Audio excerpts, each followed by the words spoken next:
The sterile scent of antiseptic and old paper always clung to the cardiology clinic, a scent Agnes had come to associate with the slow, steady decline of her once robust heart. Today, the fluorescent lights hummed a particularly monotonous tune above her head as she sat in chair number 5, the same worn armchair she'd occupied every 2 weeks for the past 3 months. Her appointment was for her bi-weekly medication refill and a quick checkup, a routine that had become as predictable as the sunrise. But today, something felt off. Her husband Arthur was late. Again, he'd promised to be there, to help her carry the heavy bag of prescriptions, to simply be a comforting presence. Instead, a text had arrived just minutes before her name was called. "Stuck in traffic, darling. Big meeting with the investment firm. You know how crucial these quarterly reviews are. You'll be fine, it's just a quick pickup. Text me when you're done." Just a quick pickup, as if her life-sustaining medication was as trivial as a trip to the dry cleaner. As if the dizzy spells that left her clinging to the banister, the crushing fatigue that made climbing the stairs an Everest expedition, or the unsettling palpitations that rattled her ribs weren't real. Before we jump back in, tell us where you're tuning in from, and if this story touches you, make sure you're subscribed, because tomorrow, I've saved something extra special for you. The nurse, Helen, a kind woman in her late 40s with a perpetually sympathetic smile, finally called Agnes's name. "Mrs. Beaumont, we're ready for you." Agnes pushed herself up, her knees protesting with a familiar ache. As Helen handed her the neatly packaged medications, she also slipped a cream-colored envelope into Agnes's trembling hand. "A woman named Clara asked me to give you this, Mrs. Beaumont, if Mr. Beaumont didn't show up today." Agnes's heart, already a fragile thing, gave a startled flutter. Clara? She didn't know anyone named Clara. The envelope felt surprisingly substantial, not like a simple note. On the front, her name, Agnes Beaumont, was written in elegant, looping script, almost like calligraphy. Beneath it, in smaller, bolder letters, were words that sent a jolt through her, "For when you're ready to fight back." Helen's gaze was knowing, a silent understanding passing between them.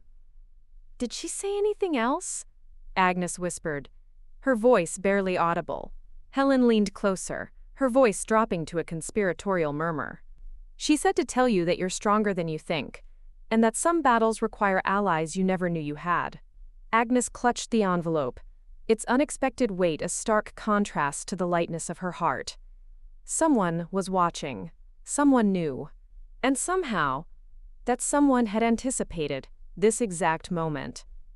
As the afternoon sun slanted through the clinic windows, casting long shadows across the sterile floor, Agnes realized her fight wasn't just against a failing heart anymore.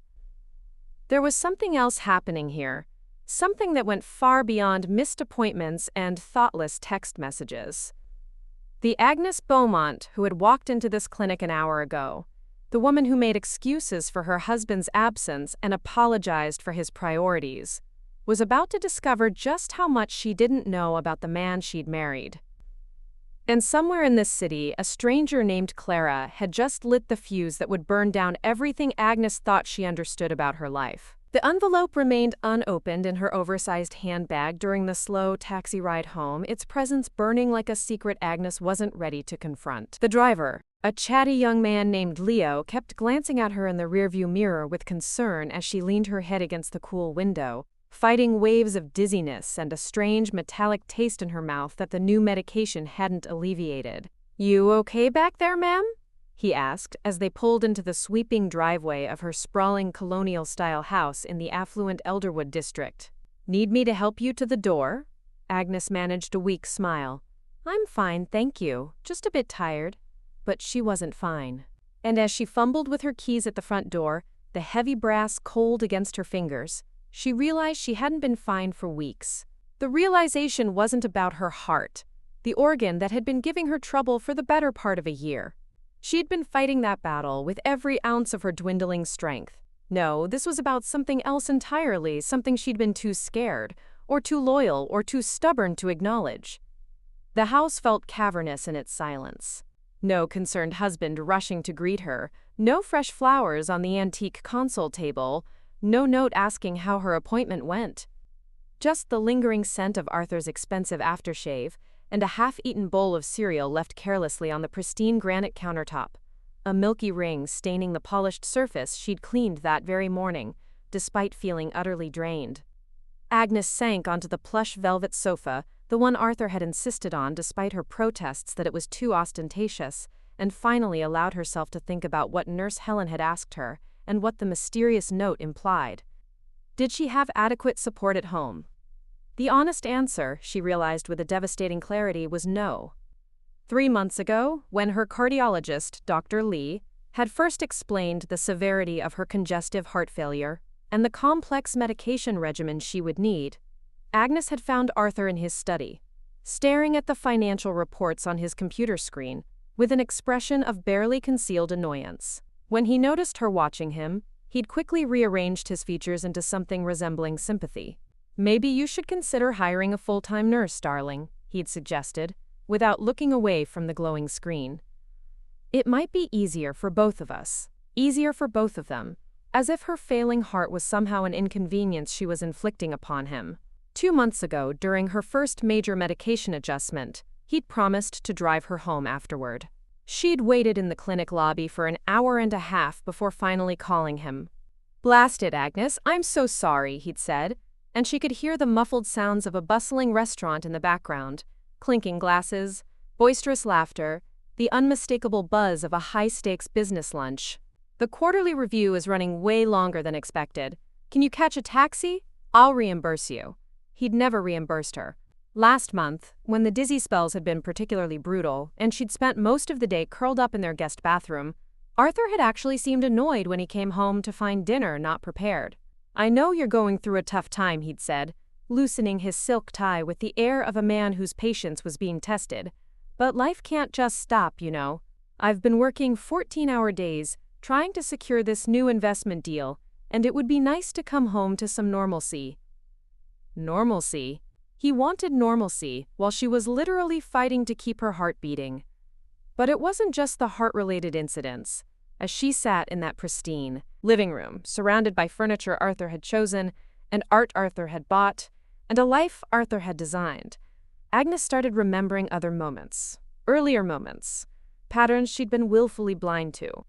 Last Christmas, when she'd come down with a severe case of pneumonia and had to miss his company's exclusive holiday gala, the one where spouses were expected to smile and charm potential investors. Arthur had gone alone and spent the entire evening texting her updates about how much more fun everyone else's wives were having at their celebrations. 5 years ago, when her beloved sister had passed away and Agnes had flown to her family home to grieve, Arthur had called her daily to complain about having to handle household responsibilities. "I'm not built for this domestic stuff, Agnes," he'd said while she was literally planning a funeral. "When are you coming home?" Even their 50th wedding anniversary hadn't been exempt. She'd developed a sudden severe stomach flu the morning of their celebratory dinner, probably from the seafood they'd had at the rehearsal dinner, and while she was vomiting in the bridal suite of the Grand Hotel, Arthur had sent his nephew Simon to check on her with a message. "Arthur wants to know if you're going to be able to pull it together for the dinner. There are 50 people waiting." Pull it together, as if severe food poisoning was a choice she was making to inconvenience him. Her phone buzzed with a text from Arthur. "How was the clinic? Hope you're feeling better, still at the firm, but should be home by dinner. Can you grab some groceries? We're out of pretty much everything." Agnes stared at the message, reading it 3 times. No questions about her health, no acknowledgement that she'd been left alone during a medical appointment, no apology for missing what Dr. Lee had specifically told them both was a crucial part of her ongoing care. Just a casual assumption that she would somehow summon the energy to grocery shop after spending an hour navigating the labyrinthine clinic and fighting off dizzy spells. But the most telling part was the timing of his text. He was checking in now at 4:30 p.m., exactly when he knew her appointment would be over. Not during the appointment to see how she was handling it. Not earlier to wish her luck or send encouragement. Only after, when his obligation to show concern was safely minimal.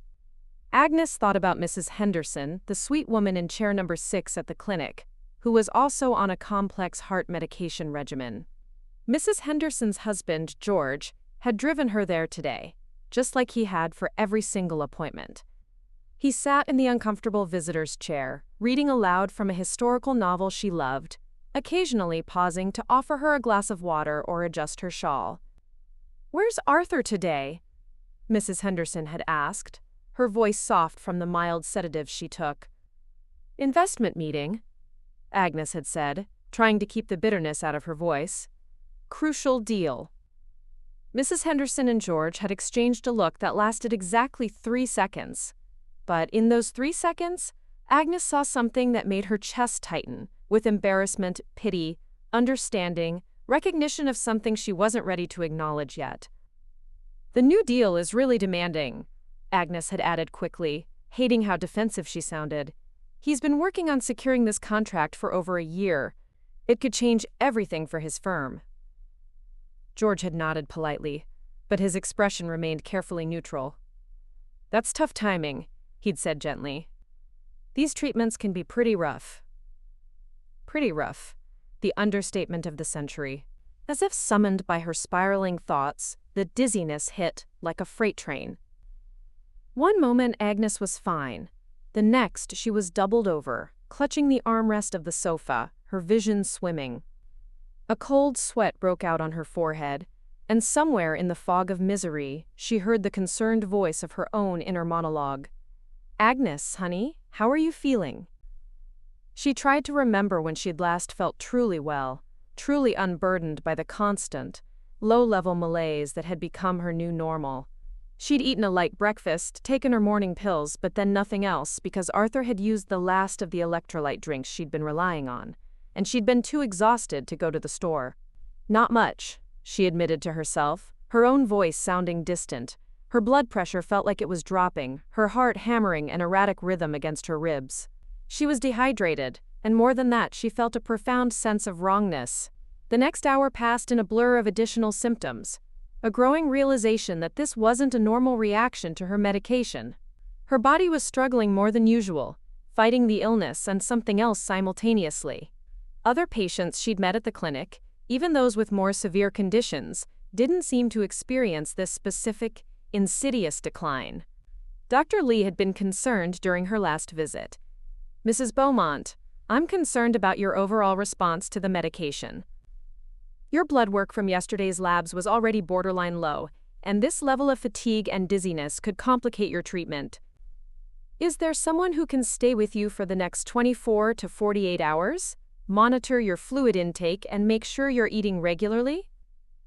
Agnes had thought about Arthur. At his investment firm, probably laughing with his colleagues over expensive whiskey, celebrating whatever deal they were cementing. "My husband will be home tonight," she'd said weakly. "Make sure he understands how serious this is. Dehydration during heart failure isn't just uncomfortable, it can be dangerous." As Dr. Lee walked away, Nurse Helen lingered beside Agnes's chair. She was a woman in her 50s, with kind eyes and 30 years of nursing experience, written in the gentle lines around her mouth. "Agnes," she said quietly, glancing around to make sure they had privacy. "I need to ask you something, and I want you to be completely honest with me." Agnes nodded, though the movement made her head spin. "Do you have adequate support at home? Someone who can help you through this treatment?" The question hit harder than the dizziness had. "Of course," Agnes said automatically. "Her husband is very supportive." Helen studied her face for a long moment, then she reached into her pocket and pulled out the cream-colored envelope. "A woman came by earlier today," Helen said. "She said her name was Clara, and she asked me to give you this if your husband didn't show up for your appointment." Agnes's heart stopped. What woman? She didn't know anyone named Clara. "She seemed to know you, though, or at least she seemed to know your situation." Helen placed the envelope in Agnes's trembling hands. "She paid for your taxi today, and she left specific instructions that I should only give this to you if you were here alone." Agnes stared at the envelope, her name written in script so beautiful it looked like calligraphy. Beneath her name, someone had written in smaller text, "For when you're ready to fight back." "Did she say anything else?" Agnes whispered. Helen glanced around again, then leaned closer. She said to tell you that you're stronger than you think, and that some battles require allies you never knew you had. The envelope felt substantial in her hands, as if it contained more than just paper. Through the fog of fatigue and confusion, one thought crystallized with startling clarity. Someone was watching. Someone knew that Arthur had abandoned her here, and somehow that someone had anticipated this exact moment. Preparing and narrating this story took us a lot of time, so if you are enjoying it, subscribe to our channel.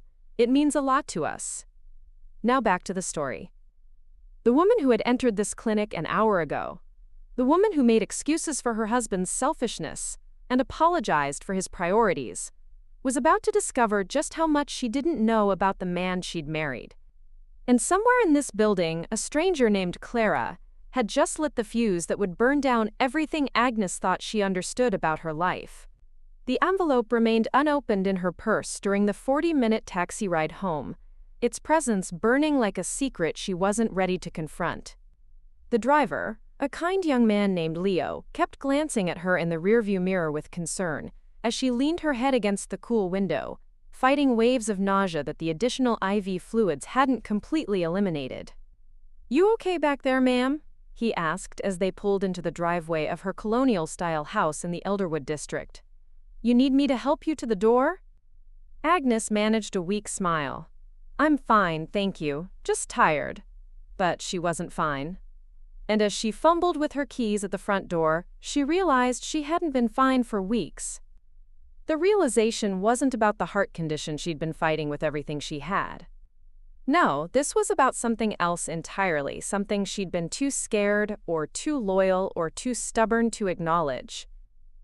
The house felt tomb-like in its silence as Agnes carried the mysterious envelope to her antique writing desk in the sunroom, the same desk where she'd penned countless letters and managed household budgets for over 5 decades. Her hands trembled as she broke the elegant wax seal, actual wax pressed with what looked like a small, intricate heart. Even in her weakened state, she noticed the attention to detail, the formality of it all. This wasn't some random note. This was deliberate, planned, important. Inside was a single, faded photograph and a folded letter, written on heavy cream paper. The photograph made her breath catch in her throat. It was Arthur, but not the Arthur she knew. This version was younger, perhaps 10 or 15 years ago, wearing a dark suit she'd never seen. He was smiling, that devastatingly charming smile that had first captivated her at the local historical society fundraiser where they'd met. But his arm was around a woman who definitely wasn't her. She was beautiful, with striking auburn hair swept into an elegant updo, wearing a dusty rose dress that complemented her pale skin perfectly. But it wasn't her beauty that made Agnes's heart race. It was the way Arthur was looking at her, an expression of adoration, pure, uncomplicated devotion, one Agnes had seen maybe 3 times in their entire 52 years of marriage, and never recently. Agnes flipped the photo over. Written in the same elegant script as the envelope was Arthur and Catherine Beaumont, June 10, 2011, the Grand Estate Gardens. The same last name he'd given her when they married, the same estate where they'd held their own silver anniversary celebration just last year. Her vision blurred, and for a moment, she thought it was another side effect of her medication, or perhaps the strange new pills she suspected she was taking. Then, she realized she was crying. Not the gentle tears of sadness, but the hot, angry tears that come when your entire reality tilts sideways. She unfolded the letter with shaking fingers. "Dear Agnes," it began. "If you're reading this, it means Arthur has done to you what he did to me, abandoned you when you needed him most. My name is Catherine Beaumont, and I was married to your husband for 4 years before you ever met him. I know you're confused. I know you're probably telling yourself this is some kind of mistake or cruel joke. I thought the same thing when I first realized what kind of man I'd married. But you're not crazy, and you're not overreacting, you're just finally seeing clearly." Agnes's eyes scanned the next paragraphs, each sentence a blow to her meticulously constructed world. "I know about the investment meetings that mysteriously align with your clinic days. I know about the Quote, business dinners that run late whenever you're feeling sickest. I know about the way he makes you feel guilty for needing support during the hardest fight of your life. I know because I lived it too. 4 years ago, I was diagnosed with a rare heart condition, similar to yours. Arthur's response was remarkably similar to what you're experiencing now. The first few weeks, he played the concerned husband role perfectly, at least when other people were watching. But when it came to the day-to-day reality of living with someone fighting a chronic illness, he disappeared into his work, his hobbies, his carefully constructed excuses. The investment firm you've heard so much about? That's my family's business. My father started it 50 years ago, and my brother Simon runs it now. Arthur didn't just marry me. He married into a multi-million-dollar financial empire. When I got sick, he saw an opportunity, not a crisis. Agnes had to stop reading. Her hands were shaking so violently she could barely hold the paper. Simon Beaumont. She knew that name. He'd been one of Arthur's groomsmen at their wedding. A close friend, Arthur had said. Someone he'd known for years. Someone who was Catherine's brother. The dizziness hit her again, but this time it had nothing to do with her heart condition. She rushed to the powder room and dry-heaved into the pristine white toilet, her mind racing with implications she wasn't ready to process. When she returned to the sunroom, the letter was still there, waiting. She forced herself to continue reading. The cardiology clinic where you receive your medication used to be mine too. Same chair number 5. I requested it specifically when I set this up. I wanted to make sure Nurse Helen would be your nurse. She was mine too, and she's the one person who understood how completely alone I was during my fight. Helen has been watching for you, Agnes. When Arthur married you, she recognized the patterns immediately. She's been documenting every appointment he's missed, every excuse he's made, every moment he's left you to fight alone. She's also been in contact with me. I survived my heart condition, in case you're wondering. I beat it completely. But I didn't survive my marriage to Arthur Beaumont. The man you think you know has a very specific pattern with ailing wives, and you need to understand what's coming before it's too late. Right now, while you're reading this, Arthur isn't at his investment firm. He's at the annual Elderwood Country Club retreat in Hilton Head, the same company where you worked as a volunteer for decades. He's there with someone you know, someone who's been watching your marriage dissolve and positioning herself as his next victim. Someone who sees your illness as an opportunity to move in on what she thinks is an unhappy husband ready for a change. Her phone started ringing. Arthur's ringtone, a jaunty, upbeat classical piece he loved.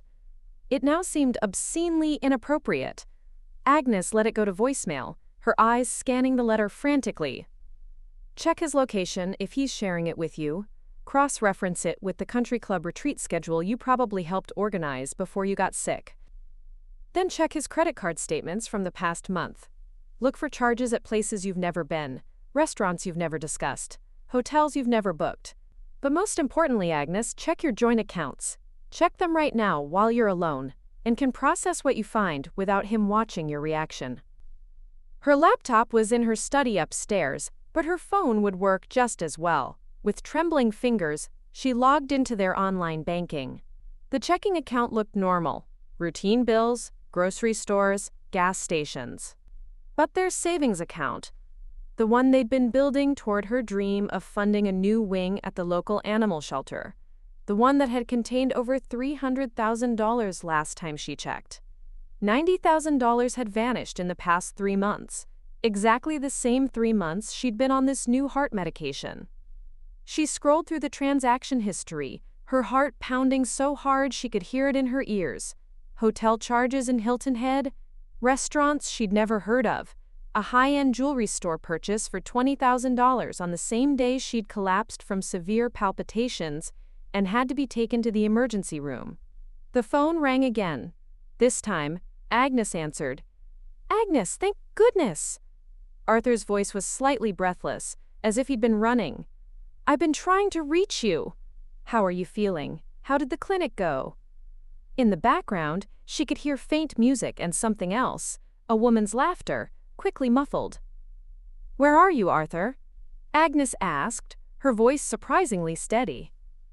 I told you, sweetheart, the Elderwood retreat.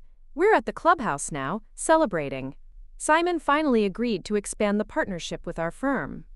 The lie rolled off his tongue so smoothly, so naturally that Agnes almost believed it, despite the evidence in front of her. That's wonderful, she said. I'm so proud of you. Are you okay? You sound strange. Just tired. The new medication was harder today. Dr. Lee said I need someone to monitor me closely for the next day or two. Of course, darling. I'll be home soon, and we'll order your favorite takeout from Luigi's. Just rest until I get there. What time should I expect you? A pause. Probably around 9, maybe 10. The celebration is going pretty late. It was 5:30 p.m. The woman whose laughter she'd heard was planning to spend the next 4 hours with her husband while Agnes recovered from her medication alone. I love you, Agnes said, and meant it because she was saying goodbye to the man she thought he was. Love you too, Agnes. Feel better. After she hung up, Agnes finished reading Catherine's letter. The final paragraph made her blood run cold. Arthur didn't just abandon me during my illness, Agnes.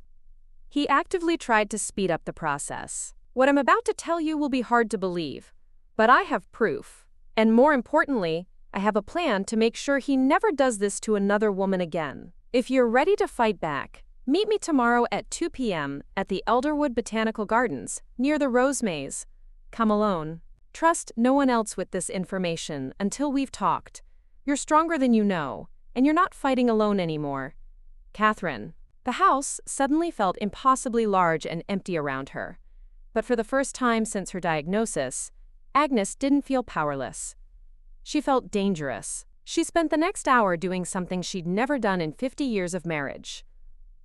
She investigated her own husband. What she found was a masterclass in deception, so thorough, so calculated that it took her breath away. His location services, which he'd always claimed were turned off for privacy reasons, told a very different story when she checked their shared Apple account. He wasn't at any country club. He was at the Ocean Breeze Resort in Hilton Head, the exact same resort where Elderwood Country Club held their quarterly retreat. The same retreat Agnes had helped plan before her diagnosis. The same retreat she'd had to miss because it fell on her clinic week. She pulled up the Elderwood Company calendar on her laptop.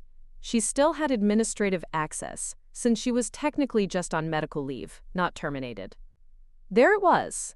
Executive Retreat, Ocean Breeze Resort, July 5 to 7. Today was July 6th.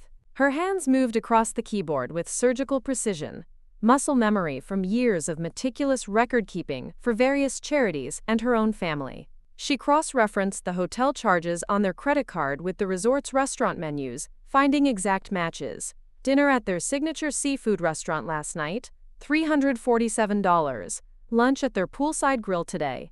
But it was the jewelry store charge that made her physically ill. Cartier, downtown Charleston, the same day she'd been hospitalized for severe palpitations. She called the store, using her sweetest voice and claiming to be Arthur's assistant following up on a recent purchase.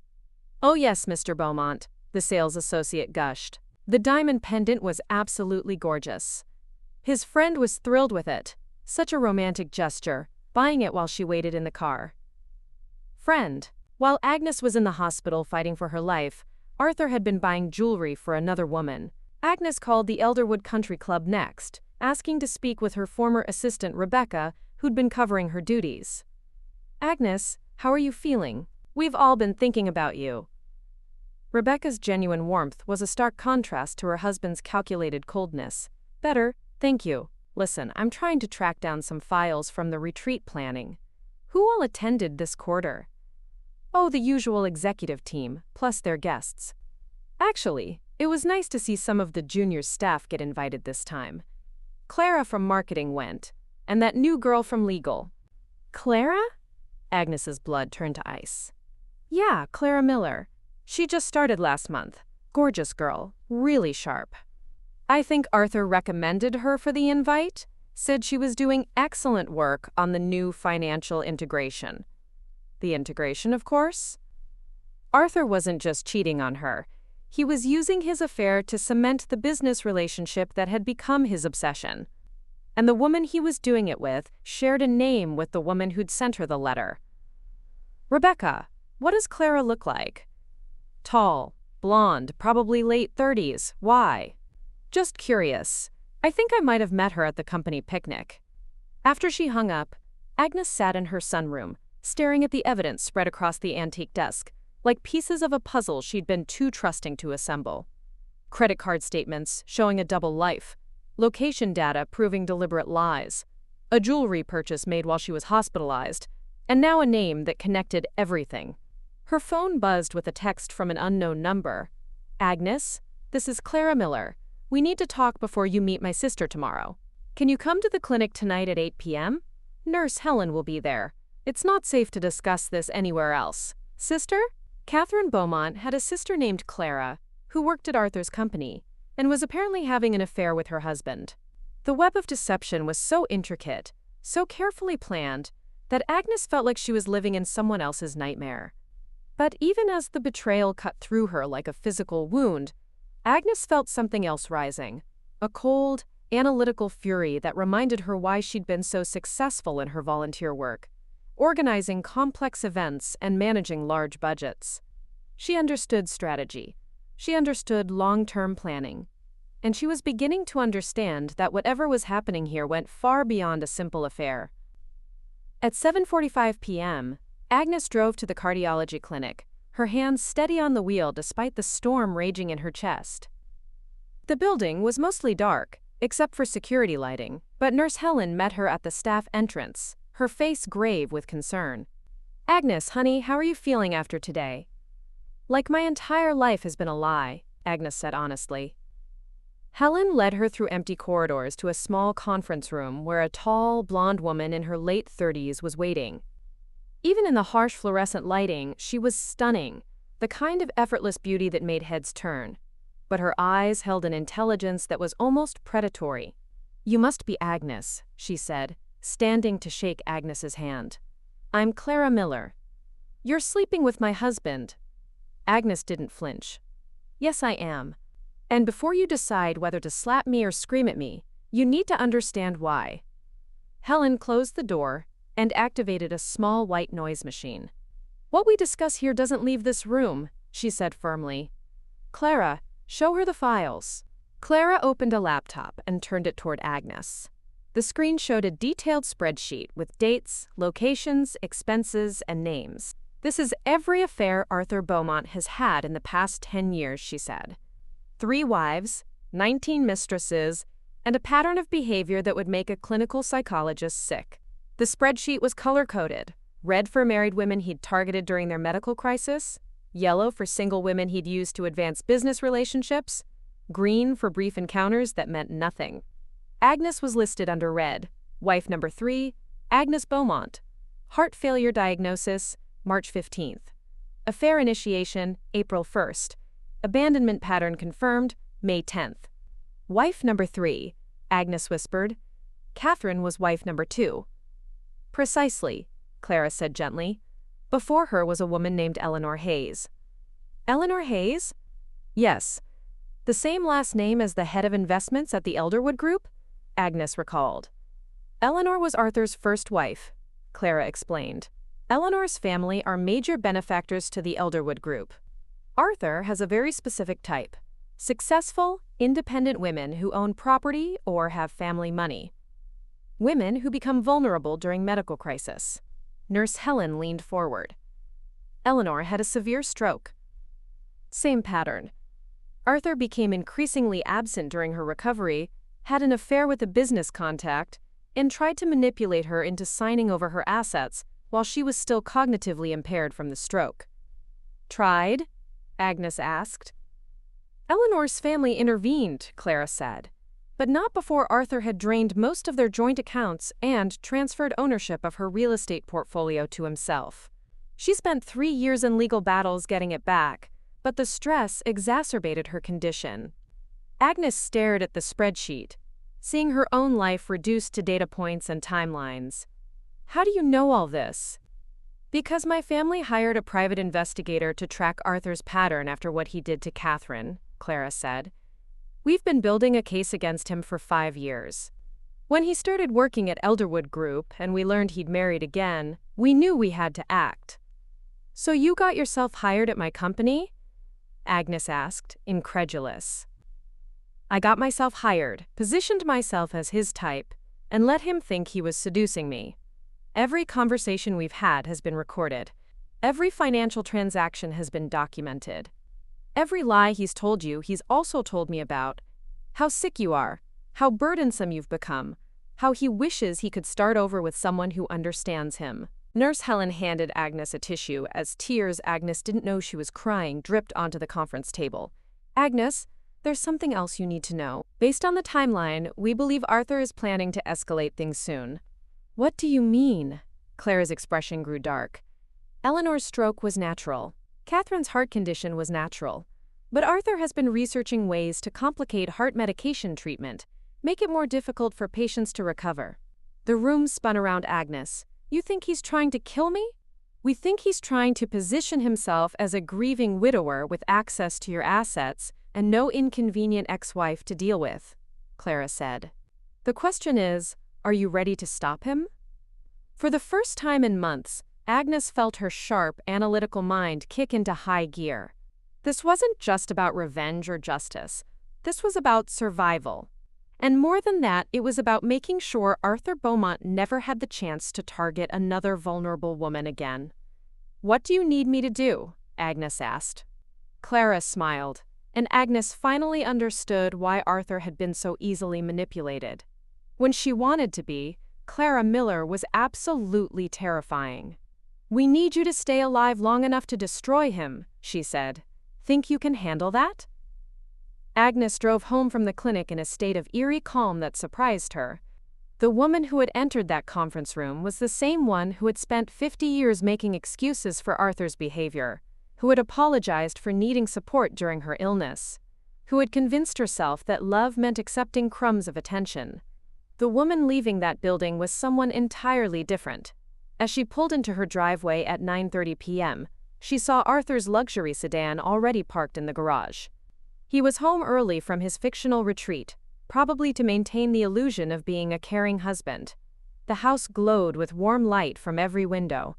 He turned on every lamp and overhead fixture, creating the appearance of a welcoming home for his sick wife. Agnes sat in her car for a moment, studying the house they'd bought together decades ago, the house she'd fallen in love with for its character and charm, the house Arthur had immediately wanted to renovate into something more impressive. Looking at it now, she could see his influence everywhere. The perfectly manicured lawn that required expensive maintenance, the imported stone walkway that had cost more than her first car, the elaborate security system that was more about status than actual protection. Even their home had been designed to serve his image. She found him in the kitchen, takeout containers from Luigi's, her favorite Italian restaurant, arranged on their dining table. He'd lit candles, the expensive ones she saved for special occasions, and opened a bottle of her preferred Pinot Noir. The scene was perfectly staged, like a movie set designed to convey loving husband cares for sick wife. "There's my brave girl," he said, crossing to embrace her. His hug felt different now that Agnes knew where his hands had been, who else he'd held today. "How are you feeling? You look tired." "Much better, actually," Agnes said, and meant it. "Dr. Lee said today's checkup went really well." "That's wonderful, sweetheart. I ordered all your favorites. Chicken parmesan, spring rolls, that minestrone soup you love." He guided her to the table with theatrical gentleness. "Tell me about your day." "I want to hear everything." Agnes almost laughed at the performance. "How was your retreat? Did you and Simon Beaumont have a good time?" "Fantastic. We finally closed the partnership expansion." He poured wine into her glass, the picture of celebration. "This deal is going to change everything for us, Agnes. Financial security, bigger clients, maybe even that villa in Tuscany you've been dreaming about." The villa in Tuscany. Agnes had mentioned it once, 2 years ago after seeing a travel show. She'd been surprised he remembered, but now she understood. He was planning a future that didn't include her recovery. "That sounds amazing," Agnes said, taking a sip of wine that tasted like ash. "I'm so proud of how hard you've worked for this." He reached across the table and took her hand. "I know these past few weeks have been hard on both of us. The stress of your treatment, my work demands, everything feeling so uncertain." His thumb stroked across her knuckles in a gesture that once would have comforted her. "But we're going to get through this together, I promise." Together. While he was buying jewelry for another woman with their money. "Arthur, can I ask you something?" "Of course, anything." "Do you remember our wedding vows?" His expression flickered just for a second, with something that might have been panic. "Of course I do. Why?" "I was thinking about them today during my checkup. About the in sickness and in health part. It's funny how you never really know what those words mean until you're tested." "We're passing the test," he said quickly. "Look at us, sharing dinner, talking about our future. This is what commitment looks like." But Agnes was watching his eyes, and she could see the calculation behind them. He was performing the role of devoted husband while simultaneously planning her exit from his life. The sheer audacity of it was almost impressive. "You're right," Agnes agreed. "This is exactly what commitment looks like." They ate in relative silence after that. Arthur occasionally reached over to touch her hand or brush hair away from her face, gestures of affection that felt like a choreographed routine. He told her more lies about his day, details about deals he'd never made, conversations with people who weren't there, celebrations of partnerships that had been forged through adultery rather than honest business. Every lie he told made Agnes stronger. After dinner, she excused herself for a bath, claiming her medication had left her achy and tired. Arthur was immediately solicitous, running the water himself, adding lavender salts, dimming the lights. "Take all the time you need," he said, kissing her forehead. "I'll clean up dinner and check some emails. Just relax and focus on getting better." As Agnes sank into the warm water, she finally allowed herself to process everything she'd learned. 3 wives, 19 mistresses, a pattern of targeting vulnerable elderly women for financial gain, and now potentially something even more sinister. But for the first time since her diagnosis, Agnes didn't feel like a victim. She felt like a predator who had finally found her prey. The woman soaking in that bathtub was planning something Arthur Beaumont couldn't imagine: his complete and total destruction, orchestrated by the very women he'd underestimated and abandoned. He thought he was married to a sick, dependent wife who would be grateful for whatever scraps of attention he threw her way. He had no idea he was living with someone who was about to become his worst nightmare. Tomorrow, she would meet Catherine Beaumont and begin the process of taking back everything he'd stolen, not just from her but from every woman he'd ever targeted. Tonight, she would lie next to him in their bed, listening to him breathe, knowing that each breath brought him closer to the moment when his carefully constructed world would collapse around him. And for the first time in months, that thought made Agnes smile. The next morning, Arthur left for work at his usual time, kissing Agnes's cheek and reminding her to rest. "I've got back-to-back meetings all day," he said, adjusting his tie in their hallway mirror. "But I'll try to check in around lunch. Call me if you need anything." Agnes waited until his sedan disappeared around the corner before opening her laptop and diving deeper into the investigation Clara and Catherine had started. What she found in the next 3 hours would have destroyed a weaker version of herself. But the woman Agnes was becoming, the woman who had started awakening in that conference room last night, absorbed each new revelation like armor. Eleanor Hayes's medical records, which Dr. Lee had provided with her sister's permission, painted a horrifying picture. Eleanor's stroke had been treated successfully, but her recovery had been complicated by a series of accidents during her rehabilitation. Falls that shouldn't have happened, medications that went missing, a mysterious food poisoning incident that landed her back in the hospital just as she was regaining her cognitive function. Each incident had occurred when Arthur was the only person present. Catherine's file was even more damning. Her heart condition treatment had been progressing well until the final months, when she'd experienced a series of setbacks that baffled her medical team.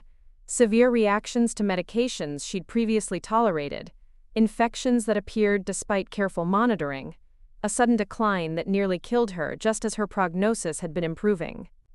The private investigator's notes, included a detailed timeline, cross-referencing each medical crisis with Arthur's documented whereabouts and activities. The pattern was undeniable. Whenever his wives showed signs of recovery or independence, their conditions mysteriously worsened. At 11 a.m., her doorbell rang. Through the peephole, Agnes saw a woman she didn't recognize, elderly, impeccably dressed, carrying a large floral arrangement. Agnes opened the door cautiously. "Mrs. Beaumont? I'm Eliza from Grand Estate Catering. I have a delivery for you." Grand Estate, the same venue where Arthur had married both Catherine and her, and where Eleanor and Arthur had held their 40th anniversary party. "I think there's been a mistake," Agnes said. "I didn't order anything."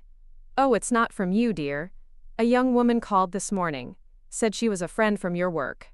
She wanted to send something to help you feel better during your treatment."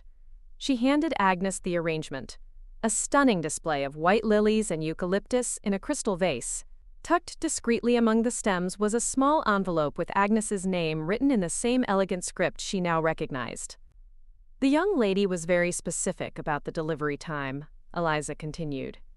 "She said it was important that you received this exactly at 11 a.m., and that I should mention the lilies came from the memorial garden behind our chapel."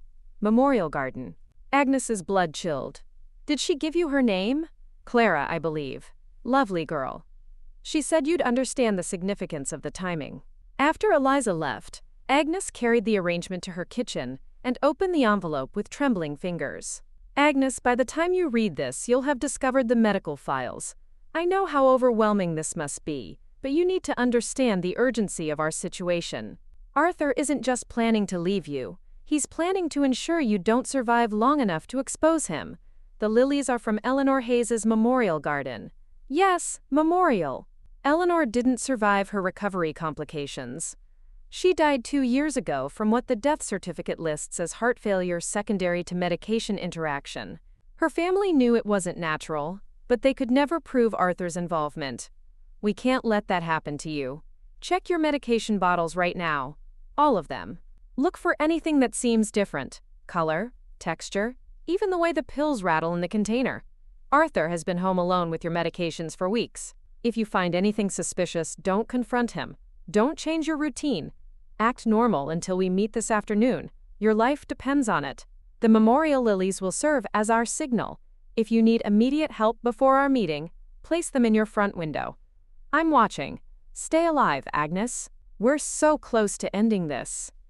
Agnes rushed to her bathroom, where she kept her heart medications, diuretics, blood pressure pills, supplements Dr. Lee had prescribed. With shaking hands, she examined each bottle carefully. The beta blocker looked wrong. The pills were the same color and shape, but they felt different, slightly grittier in texture, and they rattled differently in the bottle. She compared them to photos she'd taken when she first picked up the prescription, a habit she developed to track her medications. They weren't the same pills. She photographed everything with her phone, then used a magnifying glass from Arthur's desk to examine the pills more closely. Under magnification, she could see tiny inconsistencies in the coating, subtle differences that suggested these weren't manufactured pharmaceuticals. Someone had replaced her medication with something else. Her phone buzzed with a text from Arthur. "How are you feeling? Remember to take your noon medications. Love you." He was reminding her to poison herself. The realization hit Agnes like a physical blow. For weeks, she'd been taking pills that Arthur had tampered with, wondering why her side effects seemed worse than other patients, why her recovery was slower than expected. He hadn't just been emotionally abandoning her during her illness, he'd been actively sabotaging it. She thought about all the times he'd helpfully organized her medications, the way he'd always volunteered to pick up new prescriptions, his insistence on being the one to set up her weekly pill organizer. His concern had seemed touching at the time. Now she understood it had been attempted murder. Agnes walked to her front window and moved the lilies to the sill, then sat down to wait. Within minutes, her phone rang. An unknown number. "Agnes, it's Clara. I saw the signal. Are you hurt? Do you need immediate medical attention?" "I think he's been poisoning me," Agnes said, her voice surprisingly steady. "My beta blockers have been replaced with something else. Don't take anything else he's given you." "Nothing." Can you get to the botanical gardens early? We need to move up our timeline. I'll be there in an hour, Agnes. Bring the tampered medication with you, and whatever you do, act normal when Arthur comes home tonight. If he suspects we know what he's doing, he might escalate to something more direct. More direct.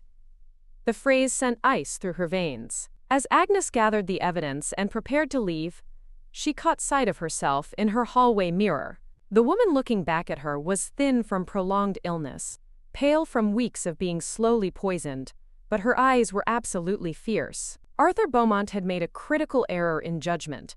He'd assumed that making her sick would make her weak. Instead, it had made her lethal. The Elderwood Botanical Gardens were nearly empty on a Tuesday afternoon. Just a few elderly couples wandering the paved paths, and a maintenance worker pruning the late-season blooms.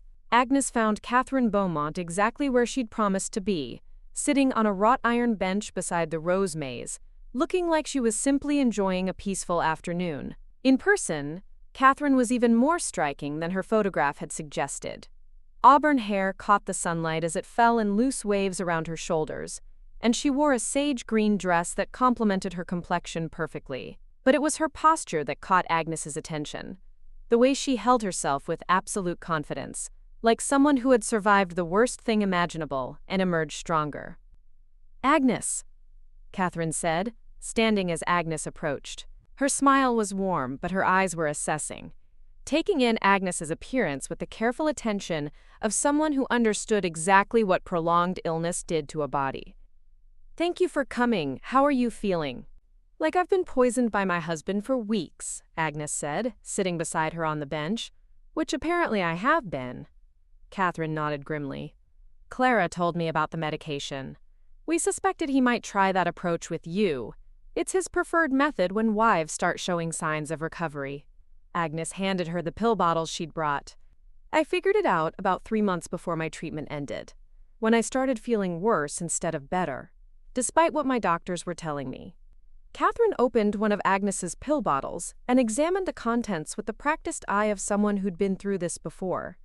"These aren't beta blockers. They're low-dose sedatives mixed with something that mimics heart failure symptoms. Enough to keep you sick and disoriented, not enough to kill you quickly." "Why not just kill me quickly?" "Because sudden death raises questions. Grieving husbands get sympathy and life insurance payouts. Murdered wives get autopsies and criminal investigations." Catherine sealed the bottle and handed it back to Agnes. "Arthur's much smarter than I gave him credit for when I married him." Agnes studied her face, looking for signs of the trauma Catherine had endured. "How did you survive? How did you figure it out?" "My brother Simon saved my life," Catherine said simply. "He's a financial contractor, not a medical professional, but he's also incredibly observant. He noticed that I only had severe symptoms after Arthur had been alone with my medications. When I was staying at my parents' house recovering from a particularly bad reaction, Simon took some of my pills to a friend who works in pharmaceutical testing and found they'd been tampered with, found they weren't what the labels claimed at all. That's when we started really investigating Arthur's background." She pulled out her phone and showed Agnes a photograph. "This is Eleanor Hayes, Arthur's first wife. She died thinking she was recovering from her stroke complications." The woman in the photo was petite, with kind eyes and a genuine smile. She looked like someone who would rescue stray cats and remember everyone's birthday. "She looks so young," Agnes whispered. 68. She owned a successful real estate business that specialized in luxury properties. Very successful, very profitable. After she died, Arthur inherited everything because he'd convinced her to update her will while she was still cognitively impaired from her stroke. The same stroke complications you said weren't natural. Eleanor's sister, Dr. Lisa Hayes, your neurologist, has been carrying guilt about Eleanor's death for 2 years. Catherine continued. She knew something was wrong but couldn't prove it. When Arthur started bringing you to her practice, she immediately contacted me. Agnes felt pieces clicking into place. Dr. Hayes has been watching him. That's why she always asks so many questions about my home life. Why she insists on seeing me alone sometimes. She's been documenting everything. His behavior, your symptoms, the timeline of your relationship. She's also been secretly monitoring your blood work for signs of poisoning. And you've been. consistently showing elevated levels of compounds that shouldn't be in your system. Nothing that would kill you quickly, but everything designed to make your heart treatment as difficult as possible. Agnes thought about the past 3 months. The dizziness that seemed worse than other patients experienced, the fatigue that left her barely functional, the way she'd felt like she was drowning in her own body, while Arthur complained about her neediness. "He wanted me to suffer," Agnes said. "He wanted you dependent, grateful for whatever scraps of attention he gave you, too sick to ask questions about where he was or what he was doing with your money." Catherine's voice carried an edge of steel. "But he also wanted you to die slowly enough that no one would suspect anything other than heart complications. How many women has he done this to, that we know of?" 3. Eleanor died. "I survived because my family intervened. You're number 3. But you're not going to be his next victim." Catherine pulled out a thick manila folder and handed it to Agnes. "This is everything we've compiled over the past 5 years. Financial records showing his pattern of targeting women with assets. Medical records documenting suspicious complications in his wife's treatments.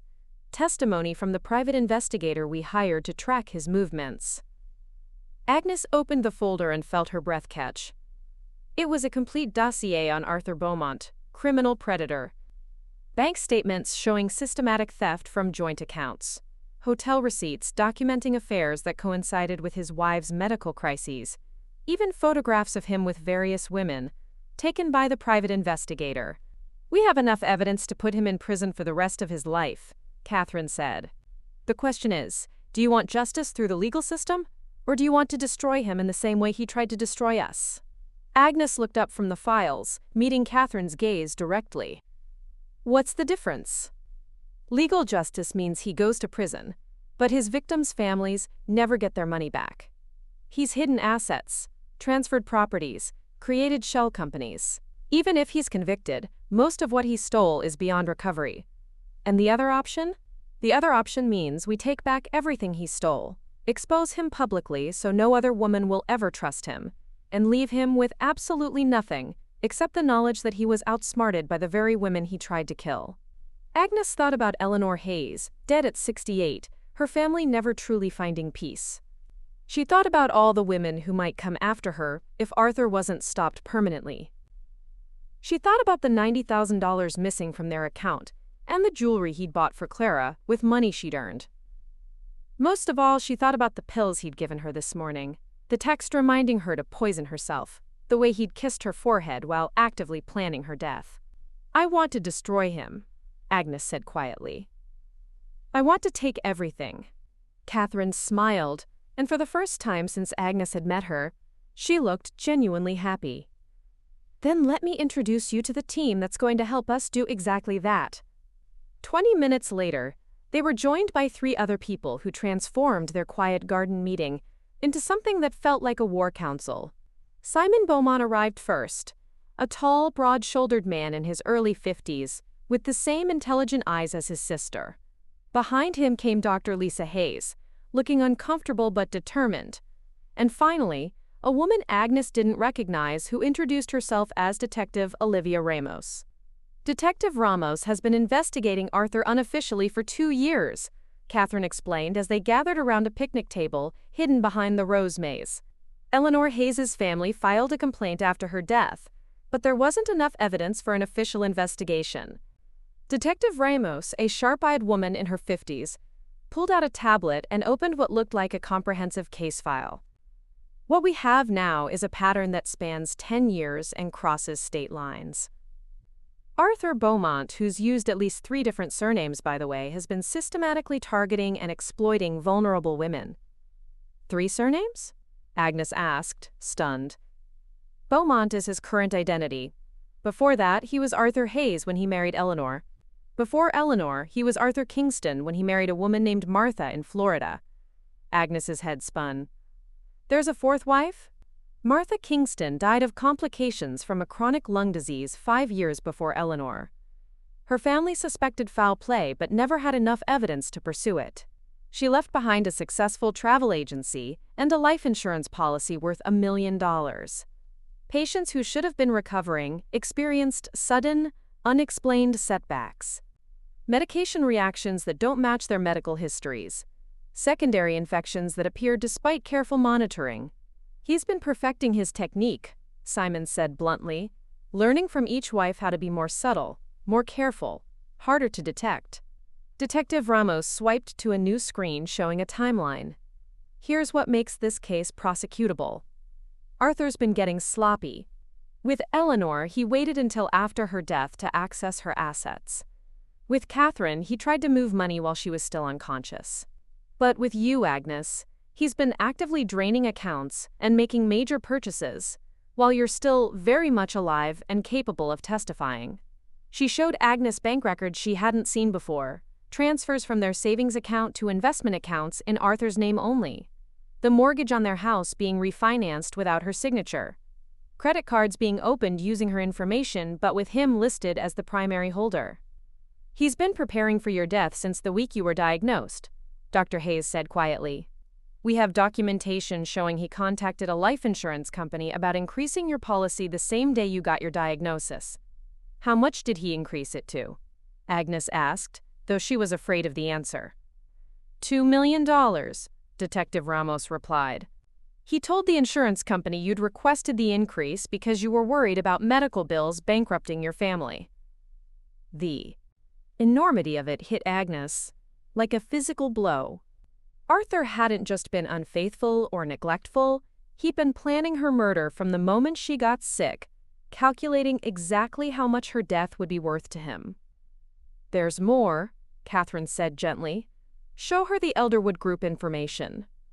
Detective Ramos opened another file. Arthur's affair with Clara isn't just personal, it's professional insurance.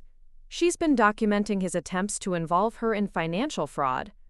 He's asked her to forge documents, to witness signatures on papers you've never seen, to provide false testimony about your mental state during treatment. My mental state? He's been building a case that your heart condition and medication have left you cognitively impaired and unable to make sound financial decisions.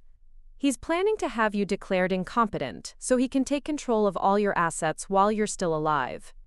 Simon pulled out his own tablet, showing Agnes photographs taken through telephoto lenses.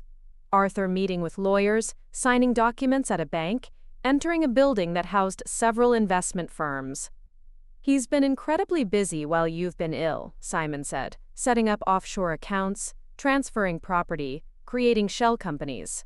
He's building a financial fortress that would be almost impossible to penetrate after your death. Almost impossible? Agnes repeated, the key word being almost. Because we've been tracking every move he's made, Detective Ramos said with a slight smile. Every fraudulent document, every illegal transfer, every forged signature. We have evidence of mail fraud, identity theft, financial elder abuse, and conspiracy to commit murder. Dr. Hayes leaned across the table. Agnes, I need you to understand something. Arthur isn't just planning to kill you quickly. He's planning to make it look like you suffered a prolonged decline due to heart complications, possibly including a period of mental incapacity that would explain why you agreed to sign over your assets. He wants me to die slowly and publicly, Agnes said, the full horror of it sinking in, so everyone will see him as a devoted husband who cared for his sick wife until the end? Exactly. And then he'll disappear with your money, probably moving to a new state with a new identity, ready to start the pattern over again with wife number 4. Catherine reached across the table and took Agnes's hand. But here's what Arthur doesn't know. We've been watching him longer than he's been watching you. We know about every account, every property, every investment. And more importantly, we have Clara on the inside, documenting his plans in real time. Which brings us to the most important question, Detective Ramos said. Are you willing to wear a wire? Because we're going to get Arthur to confess to everything. And we're going to make sure every stolen dollar finds its way back to his victims' families. Agnes thought about Eleanor Hayes, dead at 68. She thought about Martha Kingston, whose family never got justice. She thought about the pills in her bathroom cabinet. And the text message reminding her to take them. I'll wear whatever you need me to wear, Agnes said. When do we start? Simon grinned. Actually, we started 2 days ago. Tomorrow Arthur's going to receive some news that's going to make him very desperate. And desperate men make mistakes. What kind of news? The kind that makes him realize his carefully planned timeline just got moved up by about 6 months, Catherine said. Hope you're ready to give the performance of your life, Agnes, because by this time tomorrow, Arthur Beaumont is going to show you exactly who he really is. After the others left, Catherine and Agnes remained at the picnic table, as the afternoon sun cast long shadows through the garden. Catherine had been quiet during the tactical planning, letting the detective and her brother handle the logistics, but now that they were alone, Agnes could see she had something more personal to share. You need to understand what you're walking into, Catherine said, her fingers tracing patterns on the weathered wood.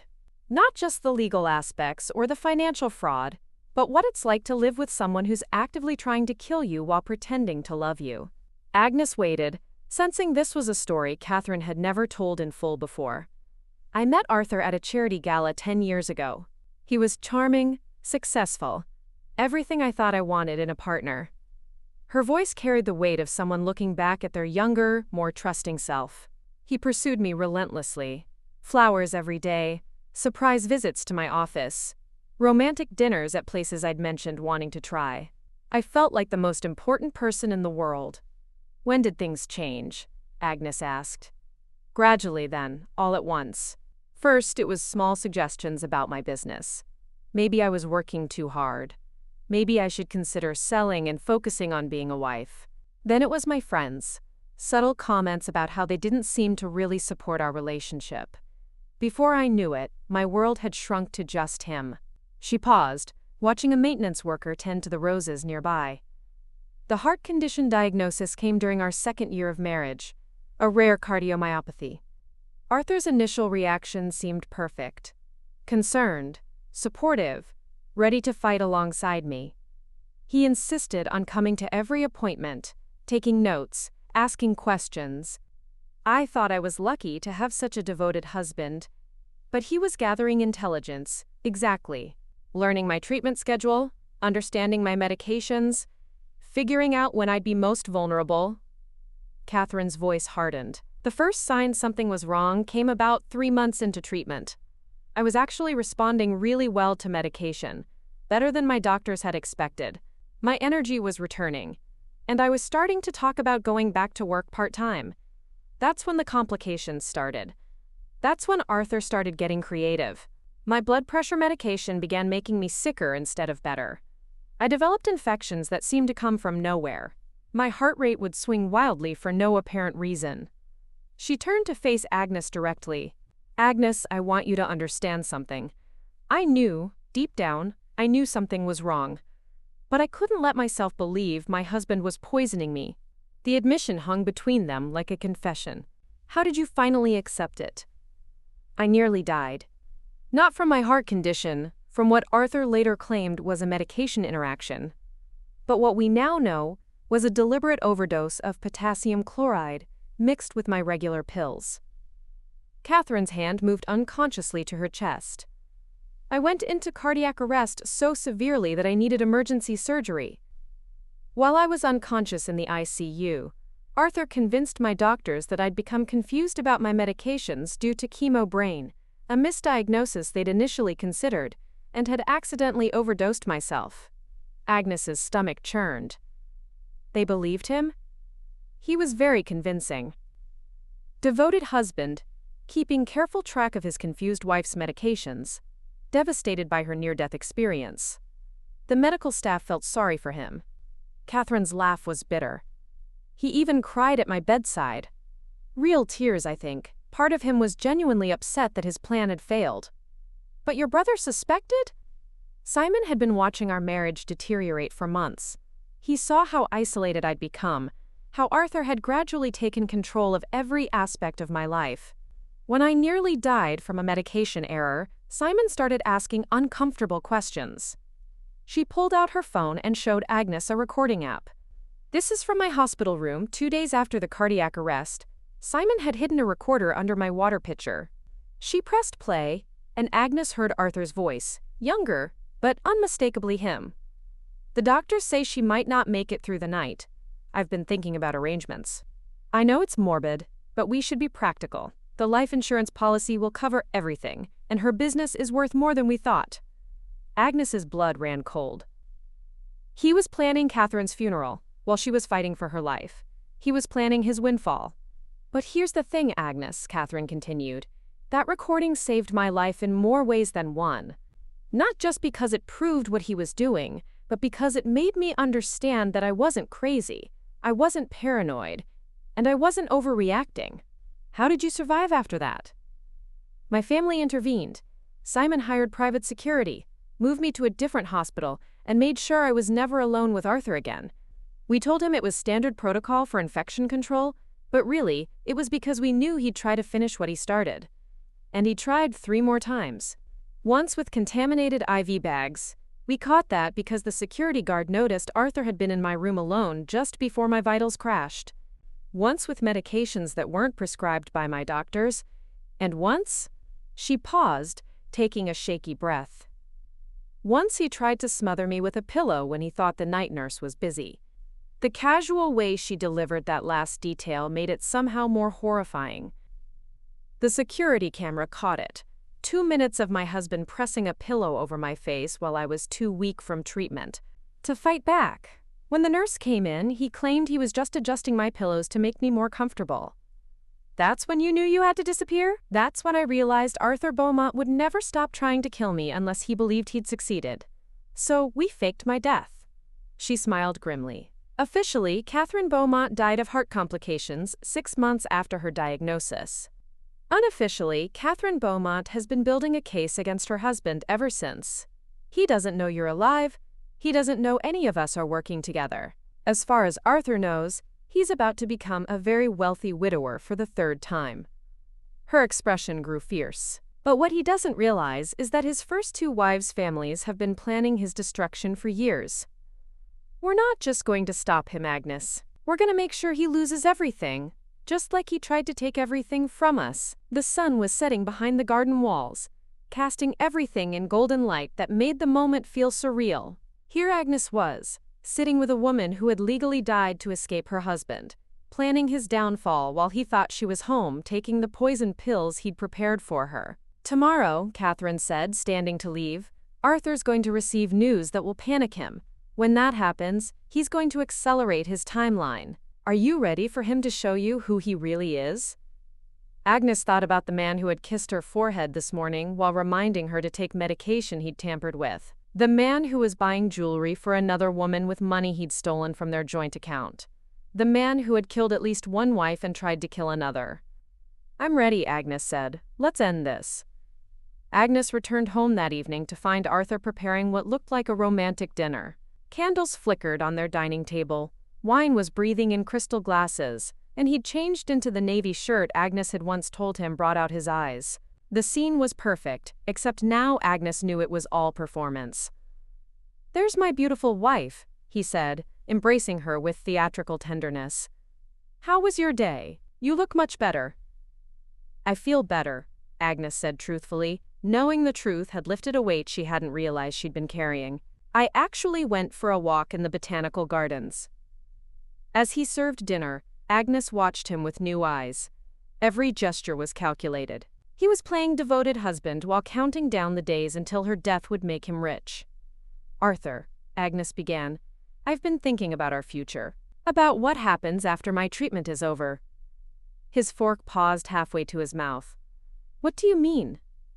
"I'm going to beat this heart condition. I want to start planning for when I'm healthy again. Something concrete." A flicker of disappointment behind his eyes. He recovered quickly, but Agnes had seen it. "I was thinking we should update our wills and maybe look into some investments. The Elderwood Group has been going well. Maybe we could put money into Simon's financial projects." Arthur's demeanor shifted subtly. His smile became tighter. "Let's not talk about business tonight. You should focus on getting well first." "But I am getting well. I'm thinking I'll take over some account management when I'm feeling stronger." "Agnes." His voice carried a warning edge she'd never heard before. "You're still recovering. Major financial decisions should wait." Her phone buzzed with a text from Clara. "Emergency meeting moved to tonight. Check your email immediately. Act normal." "Who's texting so late?" Arthur asked sharply. Dr. Lee's office. Agnes lied smoothly. Something about my appointment schedule. I should check my email quickly. In their home office, she found an urgent message from Detective Ramos. Arthur received notification today that he's being investigated for insurance fraud. His reaction was immediate and extreme. We believe he's going to attempt to accelerate his timeline with you. You are in immediate danger. Do not consume anything he prepares. Act natural tonight, but be ready to leave at a moment's notice. Agnes's heart pounded as she deleted the email and returned to dinner. Everything okay? He asked, watching her intently. Fine, just routine appointment confirmation. Agnes picked up her fork, though eating anything he'd prepared made her nauseous. This pasta is delicious. I'm glad you like it. He refilled her wine glass carefully. You know, I was thinking about what you said earlier, about planning ahead. Yes, maybe you're right. Maybe we should update some paperwork. His smile was warm, but his eyes were winter cold. There's actually something I've been meaning to discuss with you. He pulled out his phone, showing Agnes a power of attorney document with her name already filled in, granting him complete control over all financial decisions. When did you prepare this? Agnes asked. Just today. We should get it notarized while you're still feeling well enough to sign. While I'm still alive enough to sign, he meant. The mask was finally slipping, and underneath was something truly terrifying. The tension in their dining room was suffocating. Arthur sat across from her, his pleasant mask abandoned, waiting for Agnes to sign documents that would give him legal control over her life and death. What he didn't know was that Agnes was wearing a wire, that Detective Ramos was listening from a van nearby, and that everything was being recorded. I don't understand the urgency, Agnes said, keeping her voice level. These are important legal documents. I should sleep on it. Agnes. His voice carried barely controlled fury. You're not thinking clearly. The medication, the stress, it's affecting your judgment. That's exactly why we need to handle this now, while you're still lucid. There it was, his plan laid out explicitly. He would claim Agnes had signed over power of attorney while mentally competent, then argue that her subsequent decline proved how necessary it had been. What medication? Agnes asked innocently. You've been having confusion lately, forgetting conversations, mixing up appointments. He pulled out his phone, scrolling through fabricated notes. Last week, you forgot we were supposed to meet for lunch. Yesterday, you asked me the same question 3 times. Every item was fabricated, but he presented it with confidence, evidence he planned to use to prove her incompetence. What happens if I don't sign tonight? Agnes asked. Agnes, you're not understanding the time sensitivity here. His voice grew sharper, more desperate. The financial planner was very clear that these protections need to be in place immediately. Why? What's happening immediately? He opened his mouth, then closed it, realizing he'd trapped himself. There was no legitimate reason for the urgency, except that he was planning to kill her soon. Her phone buzzed. Get out now. He's not alone in the house. Not alone? Agnes looked at Arthur, who was watching her with barely concealed fury. Who's here? She asked quietly. What? Who else is in our house, Arthur? His face went white. No one. What are you talking about? But Agnes heard it. A soft creak from upstairs, someone moving carefully across their bedroom floor. There's someone upstairs. Sit down, Agnes. His voice was sharp now, all pretense gone. I said sit down. No. Agnes backed toward their front door. I want to know who's in our house. Another sound from upstairs, a drawer opening and closing. Agnes, listen carefully. His voice dropped to a dangerous whisper. You're going to sit down, sign those papers, and take your evening medication. He pulled a small bottle from his pocket containing 2 brownish pills, unlike any medication Agnes had ever seen. What are those? Something to help you sleep better. Something to help me sleep forever, Agnes thought. I'm not taking mystery pills.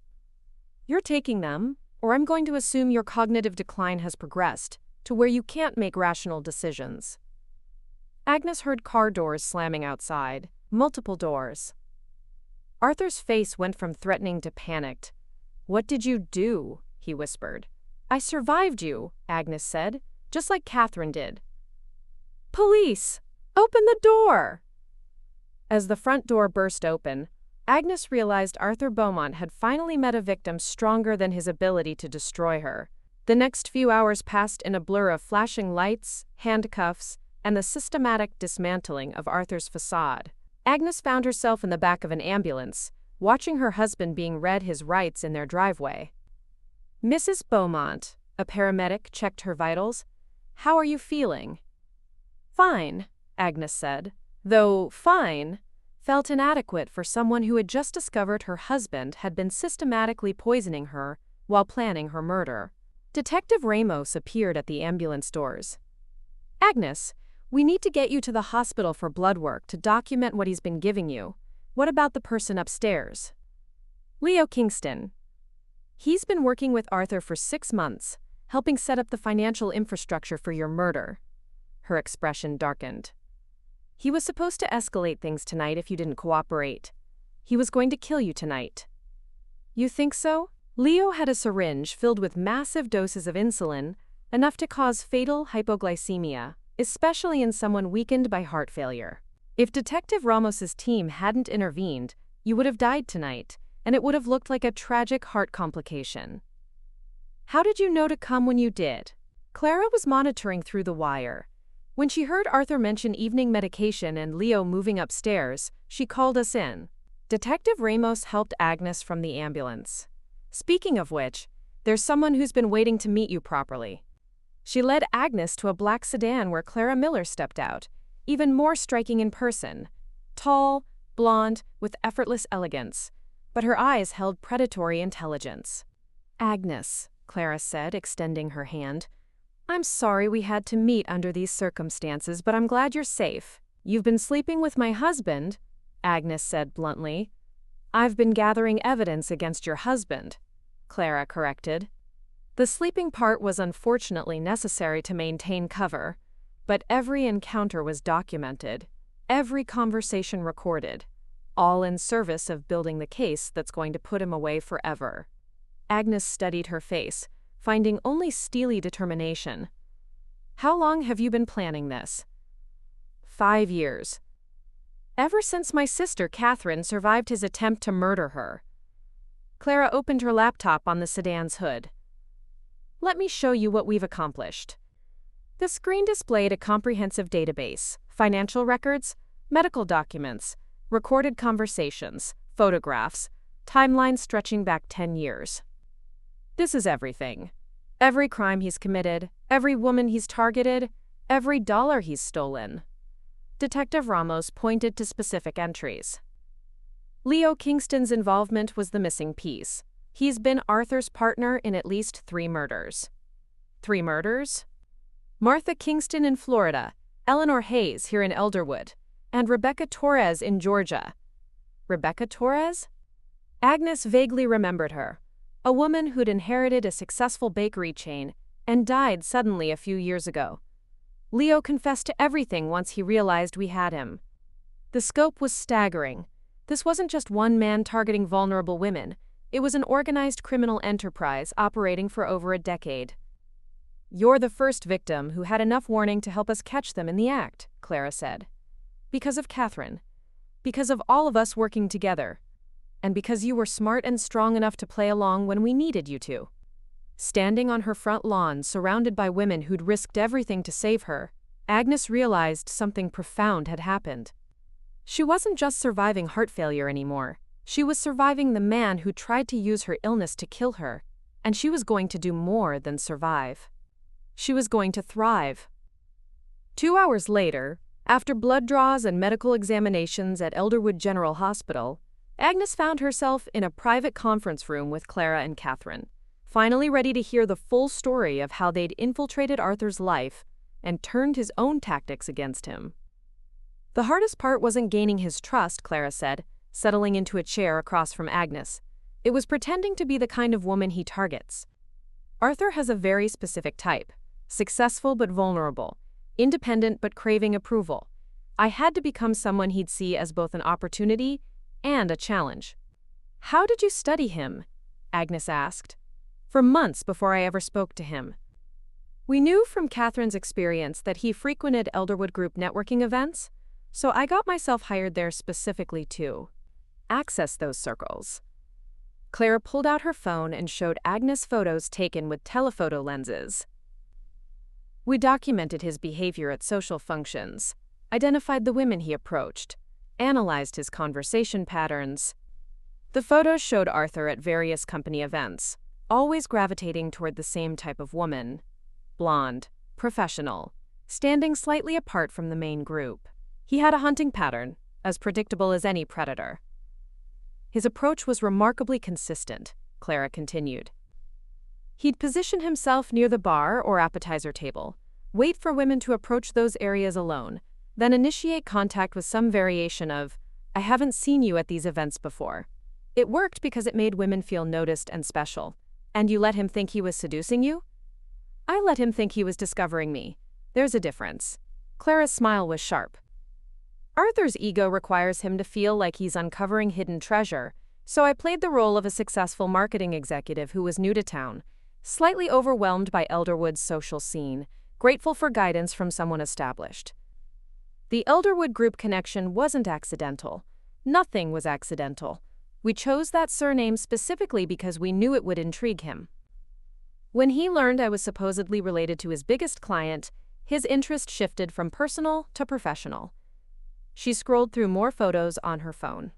Every date we had was carefully orchestrated to gather specific information. What kind of information? His financial strategies, his timeline for your murder, his methods for avoiding detection. Clara's expression grew darker. But most importantly, his plans for disposing of evidence and establishing alibis. She showed Agnes transcripts of conversations that made her blood run cold, Arthur discussing the best ways to simulate medication errors, Leo Kingston providing details about how they'd covered their tracks in previous murders, references to a cleanup protocol they'd perfected over years of practice. "He told you all of this while thinking you were his accomplice?" Agnes whispered. "He told me because he thought I was falling in love with him and would soon become his next wife. In his mind, I was going to be wife number 4, which meant I needed to understand how he operated." Clara's voice carried disgust. He actually seemed proud of his efficiency. He bragged about how he'd refined his techniques with each victim. "And you recorded everything?" "Dinner conversations, pillow talk, planning sessions.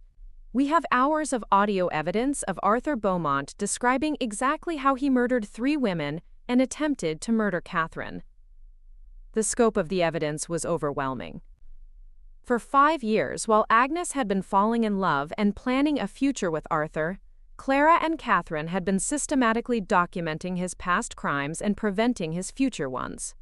"Tomorrow," Clara said, "we start the process of taking back everything he stole." The next morning, Agnes woke up in a guest room at Catherine's townhouse, disoriented for a moment before remembering that her entire life had changed overnight. Through the window, she could see Detective Ramos's car still parked outside, protection while Arthur's associates were being rounded up, and the investigation expanded.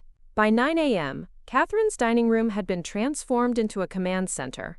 Laptops covered the antique oak table, documents were organized in precise stacks, and a whiteboard displayed a complex flowchart of Arthur's criminal network. But what struck Agnes most was the collection of women gathered around that table, all survivors, all fighters, all united by the man who had tried to destroy them. "Ladies," Detective Ramos said, calling the meeting to order, "let me introduce you to the full scope of what we've accomplished." She clicked a remote, and a projector displayed the first slide. The Beaumont Kingston Criminal Enterprise, a 10-year investigation. "Eleanor Hayes," she continued, and a photograph appeared of the young woman Agnes had seen before. "Murdered 2023 Elderwood. Left behind a real estate business worth $900,000 and life insurance totaling $1.2 million. Martha Kingston," another photo appeared. "Murdered 2020 Florida. Owned a successful travel agency. Total assets stolen, $1.5 million. Rebecca Torres," a third photo. "Murdered 2021 Georgia. Owned a successful bakery chain. Total assets stolen, $1.8 million. And Catherine Beaumont, Catherine's own photo appeared, looking younger and healthier. Attempted murder 2022 Elderwood. Financial heiress. Target assets, $2.4 million. Finally, Agnes's own photo appeared on the screen. Agnes Beaumont, current target. Executive, philanthropist. Target assets, $3.5 million. Plus life insurance of $2 million. The numbers were staggering. Nearly $10 million stolen or targeted asterisks across 5 women. But here's what Arthur doesn't know, Clara said, taking over the presentation. Every asset he thinks he's stolen or hidden has been tracked, frozen, and is now subject to federal seizure. New slides showed bank accounts, property deeds, investment portfolios, and shell companies, all flagged for criminal activity. The offshore accounts Leo helped him establish? Detective Ramos smiled grimly. We've been monitoring them for 2 years. Every transfer, every deposit, every withdrawal is documented evidence of money laundering and conspiracy. Dr. Lisa Hayes leaned forward. What about the medical evidence? Toxicology reports from Agnes's blood work confirmed our suspicions, Nurse Helen answered. Low-dose sedatives, anticoagulants, and synthetic compounds designed to mimic heart failure side effects. Enough to significantly impair recovery, but not enough to cause immediate death. The same cocktail we found in Catherine's system 5 years ago, Dr. Hayes added. And the same compounds that showed up in Eleanor's post-mortem toxicology, though her family didn't understand the significance at the time. Agnes stared at the evidence surrounding her. Years of meticulous investigation, documentation, and planning. How many people were involved in building this case? 16 investigators across 5 states, Detective Ramos replied. But it started with just one person who refused to believe her sister's death was natural. She gestured to a woman Agnes hadn't met yet, petite with fierce eyes and a determined set to her jaw. Agnes, meet Dr. Lisa Hayes, Eleanor's sister, and the person who first suspected Arthur was murdering his wives. Dr. Lisa Hayes stood and walked to the whiteboard, picking up a marker. 10 years ago, I made a promise to my sister. I told her I'd make sure the man who killed her never hurt another woman. She drew a line connecting all the photos to a single point labeled Justice. Today, we keep that promise.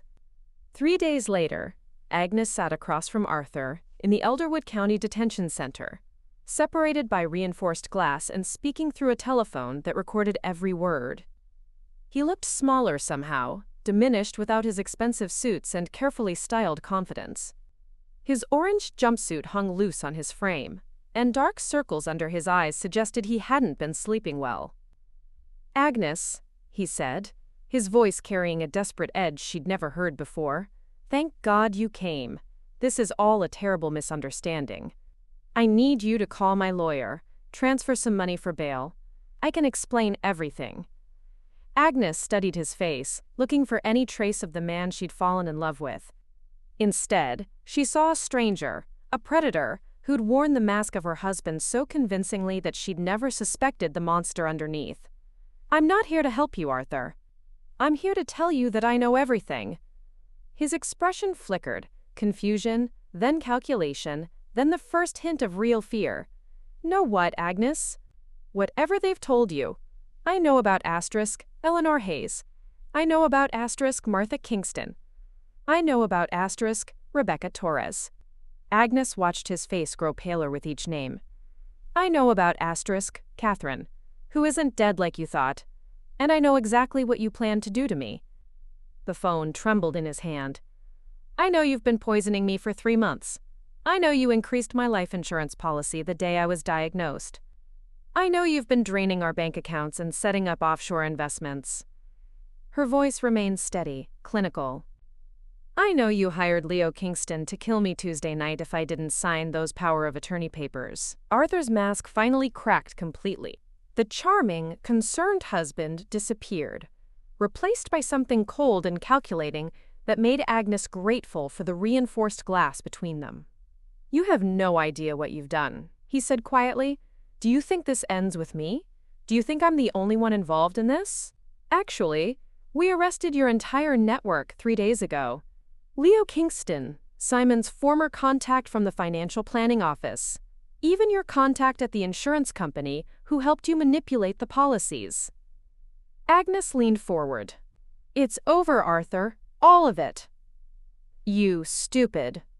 His voice dropped to a venomous whisper. You think you're some kind of hero? You think you've won something? I think I survived you.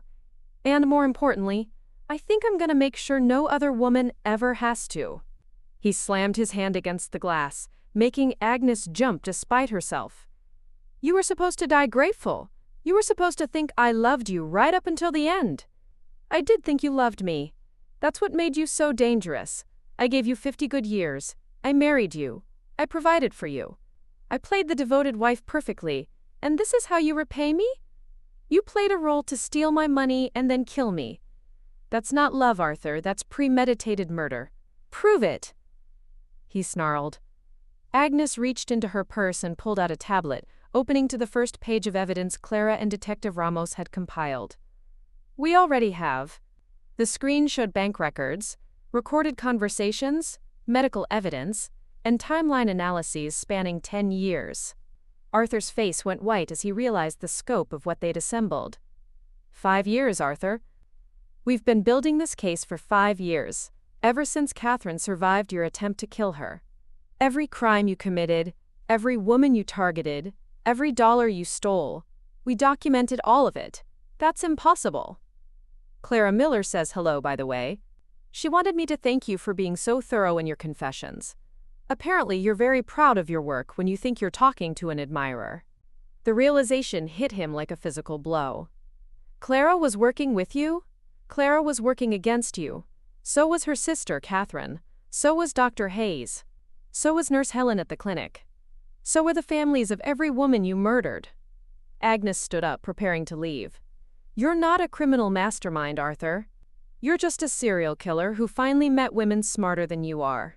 He was screaming something as Agnes walked away, but she didn't look back to see what. For the first time in months, his voice had no power over her. She was free. 6 weeks later, Agnes stood in the conference room of the Elderwood Group, watching Detective Ramos present the final asset recovery report to the families of Arthur's victims. The mahogany table was covered with documents representing the complete dismantling of a criminal enterprise that had operated for 10 years. Total recovered assets, $9.06 million, Detective Ramos announced, her voice carrying satisfaction. This includes liquidated offshore accounts, seized properties, recovered investments, and life insurance settlements that were fraudulently obtained. Eleanor Hayes's family sat at one end of the table. Her parents, her sister Dr. Lisa Hayes, and her young niece who would now receive the college fund Eleanor had established before her murder. They listened quietly as Detective Ramos explained how Eleanor's real estate business, which Arthur had stolen and sold, would be rebuilt using recovered funds. Martha Kingston's elderly parents would finally have access to their daughter's travel agency investments that Arthur had transferred to fake corporations. Rebecca Torres's children, now teenagers being raised by their grandmother, would receive their mother's bakery money that had been hidden in shell companies. Mrs. Beaumont, Detective Ramos turned to Agnes.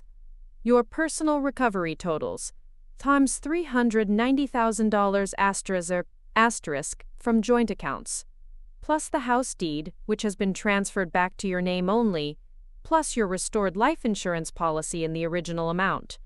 Agnes nodded, but the money felt almost irrelevant compared to what they'd really accomplished.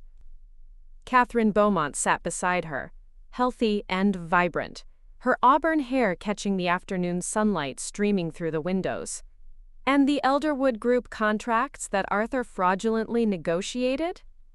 Voided and renegotiated with your family's company directly. Simon Beaumont smiled grimly. Meaning he loses the income stream that funded his lifestyle while he was planning Agnes's murder. What about the other associates? Dr. Lisa Hayes asked. Leo Kingston received life without parole for 3 counts of first-degree murder. Detective Ramos's expression grew satisfied. Simon's former contact from the financial planning firm received 25 years for conspiracy and money laundering. The insurance contact received 15 years for fraud. And Arthur? Detective Ramos's expression grew satisfied. Arthur Beaumont was sentenced yesterday to life without parole on 4 counts of first-degree murder, 1 count of attempted murder, and 23 counts of financial fraud. He'll die in prison.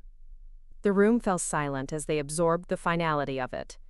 After 10 years of terrorizing vulnerable women, Arthur Beaumont's career as a serial killer was over. "There's one more thing," Clara said, standing at the head of the table. "We've established a foundation using a portion of the recovered funds. The Nord-Preserpes Catherine Beaumont Foundation *** will provide legal and financial support to women who suspect they're being targeted by predatory partners. So other women won't have to fight alone," Agnes said. "So other women will have an army behind them," Catherine corrected. They'd done more than survive Arthur Beaumont. They'd created a legacy that would protect countless other women from men like him. Justice had never felt so complete. 1 year later, Agnes sat in Dr. Lee's office receiving the words she'd fought so hard to hear.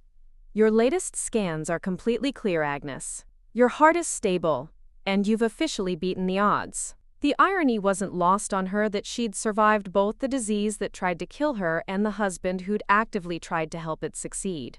But as she walked out of the cardiology center that had become her second home, she realized survival was only the beginning of her story. Her house, now legally hers alone, had been transformed into something that actually felt like home. Gone were Arthur's sterile decorating choices, replaced with warmth, color, and photographs of the women who'd saved her life. Catherine and Agnes had dinner together every Sunday. Clara had become the sister she'd never had. Dr. Hayes checked on her monthly, not just as her physician but as her friend. The Eleanor Hayes Catherine Beaumont Foundation had grown beyond anything they'd imagined. In 12 months, they'd helped 57 women escape dangerous relationships, provided legal support for 25 domestic violence cases, and created a network of resources that spanned 5 states. But perhaps most importantly, they'd proven something that Arthur Beaumont had never understood. Women who support each other are unbreakable. 3 months ago, Agnes had started dating again, carefully, with full background checks and the protective oversight of her found family. His name was George. He was a retired history professor at the local university, and he thought her stories of resilience were captivating because they proved how strong she was. Most evenings, Agnes sat in her garden, the one she'd planted herself with lilies that bloomed because she tended them, not because they were part of someone else's performance. She was alive. She was healthy. She was surrounded by love that was real. Arthur Beaumont had tried to write the ending to her story. Instead, Agnes had written the beginning of a life he could never have imagined, one where the women he'd underestimated had become the architects of his destruction and the guardians of each other's futures. She'd beaten her illness, and she'd beaten him at his own game. The best revenge, it turned out, was a life lived fully and fearlessly, surrounded by women who refused to let each other fight alone. He'd wanted her to die grateful for his fake love. Instead, she was living grateful for their real friendship, and that made all the difference. 3 days after Arthur's arrest, Agnes faced him across a reinforced glass partition in the detention center. She was no longer the timid woman he'd manipulated. She was resolute, armed with the undeniable truth. Agnes systematically laid out everything she knew: his past wives, Eleanor, Martha, Rebecca, all victims of his calculated schemes, and Catherine, the wife he thought he'd murdered. She revealed that she knew about his poisoning attempts, the inflated life insurance policy, and his plot to have her killed by Leo Kingston if she didn't sign over her assets. Arthur's mask shattered, replaced by a cold, calculating fury. He raged, denying everything until Agnes presented a tablet displaying the meticulous, decade-long dossier compiled by Clara, Catherine, and their team, financial records, medical evidence, and his own recorded confessions. Realizing the full extent of their investigation, Arthur's bravado collapsed. Agnes left him screaming, stripped of his power, knowing she had survived him, and ensured his reign of terror was over.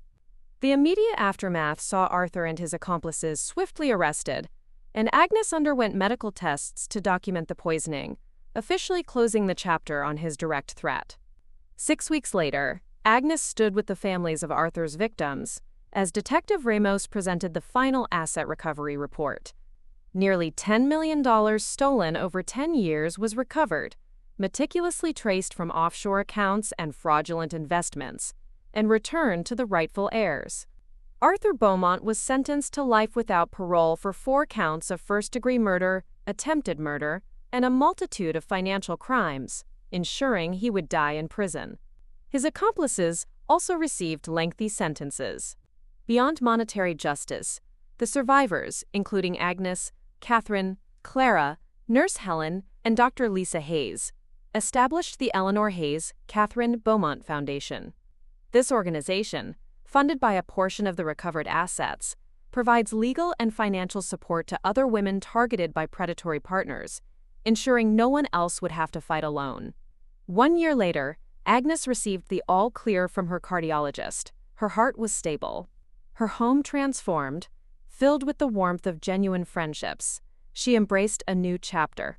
She even cautiously began dating again, meeting a kind history professor named George. She now finds peace in her garden, understanding that her survival wasn't an ending, but the beginning of a fulfilling life. A testament to her resilience and the unbreakable power of women united. Up next, you've got 2 more standout stories right on your screen. If this one hit the mark, you won't want to pass these up. Just click and check them out. And don't forget to subscribe and turn on the notification bell so you don't miss any upload from us.